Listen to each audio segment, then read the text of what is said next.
friends and family, welcome back. This is my second video. We're gonna do another really easy one. I know everybody in their house has a can of tomato sauce, not spaghetti sauce, but they got a can of tomato sauce somewhere that they're not using and it's just stockpiling up. So we're gonna make spaghetti tonight, but we're gonna make our own sauce out of the canned stuff we got out of the refrigerator. Obviously we need to start off with the flame. Start off at a medium-high heat. Wait till it gets a little bit warm, and then you're going to add about a tablespoon of olive oil, about half of a medium onion chopped finely, or chopped nicely, 1 clove of garlic, a half teaspoon of oregano, and depending on the brand of tomato sauce that you're using, canned or otherwise, between a tablespoon, 2 tablespoons, maybe even 3 tablespoons of sugar, just to balance out the acidity. So we're going to start out with a tablespoon of olive oil,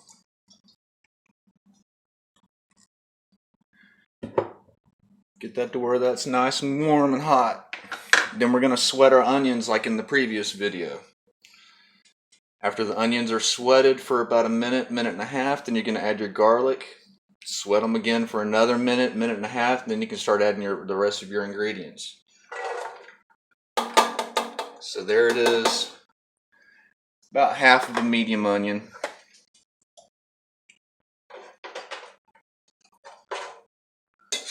And this takes a little while, obviously because I just turned the oven on, or turned the stove on. But it takes about maybe 2 minutes to sweat your onions out enough to where they're translucent enough and soft and pliable to where you bring out all the natural flavors in the onion itself. You're also breaking down the texture and giving a better mouthfeel towards your sauce as well. Tomato sauce is one of the base mother sauces if you want to look that up. Those will be in later videos. But once you master the 5 sauces, you can pretty much make anything.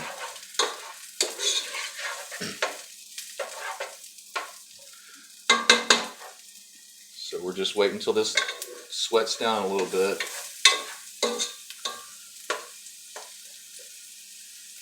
Some people will even put a piece of aluminum foil over their onions. I don't like doing that because to me it wastes material. There's no point in putting foil on it when it only takes a minute to sweat these things anyway.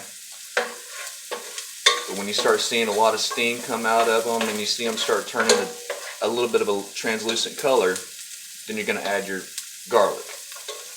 Now garlic will burn really quick if you don't watch it, so do not walk away from it. Never walk away from your garlic. So there's 1 clove of garlic, minced. And we're going to give that about another minute. Again, you don't want to cook them, you're just sweating them. At this point, you can go ahead and add your oregano, half a teaspoon of oregano. Incorporate that with your onions and your garlic. And once those are sweated down for just another minute or so, we're going to add 32 ounces of tomato sauce and 1/4 cup of water.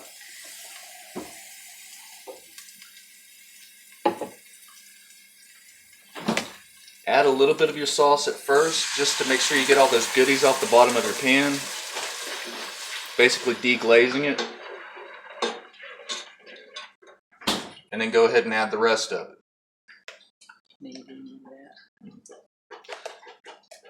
Once you got all this going, go ahead and add your 1/4 cup of water. And the reason adding water is because it's going to start condensing. It's going to start cooking down because we're going to let this simmer low and slow for probably a good half an hour, 45 minutes.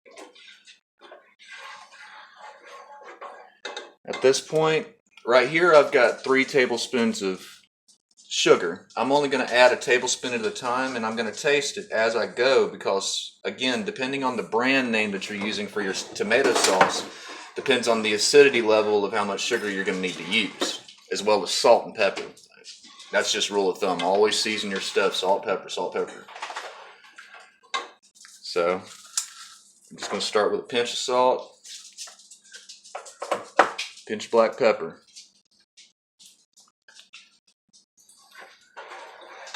Bring this to a simmer.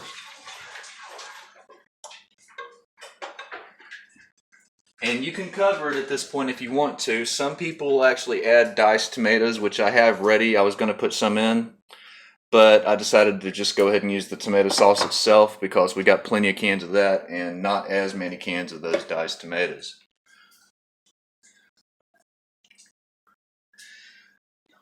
So once this brings up to a simmer, like I was saying, another way you can thicken it after the process is about halfway through, depending on how thick you want it, you could add tomato paste if you want. Or go ahead and add your diced tomatoes and play with the consistency. But if you start adding and subtracting tomatoes and stuff, you're going to have to add and subtract your seasonings. The base lesson of the whole thing is just keep it simple. Use the KISS method. Keep it simple, stupid. Now, I do cheat a little bit because I might throw in a little bit of that if I feel like it. This Italian seasoning is pretty cool stuff. It's just an all-together everything, oregano, basil, parsley, everything in it. But it's not really consistent as far as ingredients are concerned individually. So let's bring this up to get this going. That's one of the drawbacks of having an electric stove is you have to have patience. Back in the place where we used to live, we used to have a gas burner, and I loved it.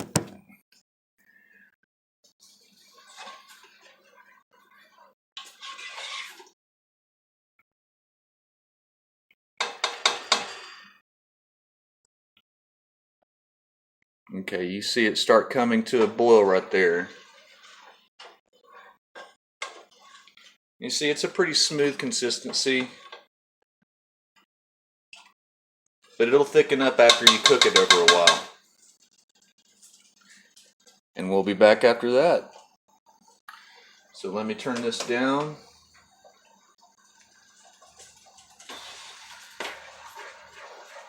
And come back every now and then and occasionally stir it, taste it, stir it.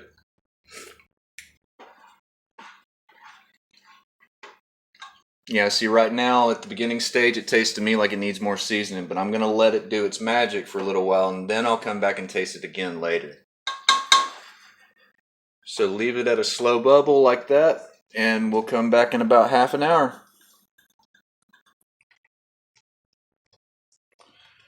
Alright guys, it's been about half an hour and I just tasted it, and yes it is getting thicker, but the taste is a little, like I said, as it cooks you're going to have to adjust your seasonings depending on the type of sauce that you're going to use. So I'm going to go ahead and add another 1/4 teaspoon of oregano to this, just because I like that oregano taste. 1/4 teaspoon.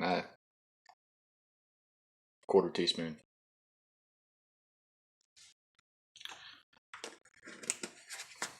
Maybe a pinch of salt, and that should be it. So I'm going to add a little bit of salt.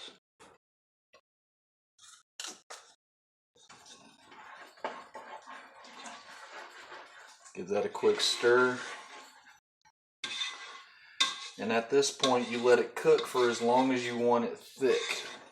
Now there is a trick to doing making it thicker, is to just add crumbled up breadcrumbs, panko crumbs, unsalted crackers, just some kind of breadcrumbs.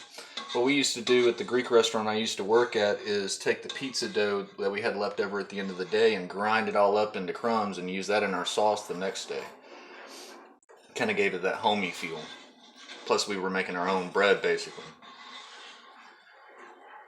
So we're going to let that go again for another maybe 15-20 minutes. I'm going to turn the heat up just a little bit and try to reduce this down a little bit and see where it goes from there.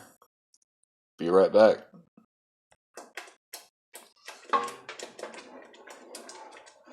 Alright, it's been about 15 minutes and this is about where I want it. The way that I like it is when you get it to that ribbon consistency where it'll actually lay on top of itself. That's when I know it's thick enough. At that point, you can basically add whatever you want to it. Mushrooms, bacon, hamburger meat, whatever. Make it a meat sauce, put breadcrumbs in it, make it a marinara, whatever you want to do. Me personally, check this out. Any of you guys from the South that had a grandma used to keep this on her stove. That's right, bacon grease. If you don't like this part, I'm sorry, look away. But this is the same principle as if you render down pancetta or bacon or something like that for your sauces, which a lot of sauces are made from, based on meat and, rendered fat and stuff. Just add about half a teaspoon of that just to give it a bacon flavor to it. Growing up, I remember putting pretty much everything had pretty much bacon grease in it. Give that a quick stir.